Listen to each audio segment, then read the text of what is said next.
Diçka që kam vënë re që kur kam një furgon kampingu është se sa më shumë kontroll kam mbi ruajtjen e qetësisë sime. A nuk është kjo diçka e veçantë, apo ja? Në krahasim me mënyrën si kemi bërë gjërat tradicionalisht, apo ja? Çmimet e pronave vazhdojnë të rriten.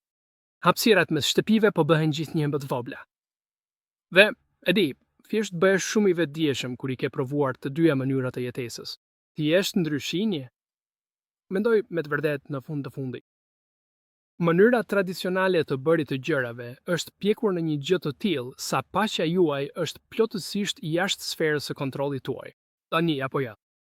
Sepse është. Dhe çfarë bëni atëherë për të ruajtur paqen? Mendoj se riprogramimi me terapi, por në fundet kjo është thjesht aftësi përballimi apo jo? Dhe kush dëshiron të përpamaj? Sepse në fund të fundit është budallallëk, po jo? Dhe kështu, gjëja tjetër që mund të bëni për të ndihmuar vërtet në funksionimin e mekanizmave të përpallimit janë ilaçet. Dhe të gjithë e dim që në të vërtetë nuk funksionon. Pse të mos i lësh gjërat pa lidhje dhe të blesh një furgon kampingur? Rifitoni paqen që ju nevojitet. Merrni përsëri kontrollin juaj.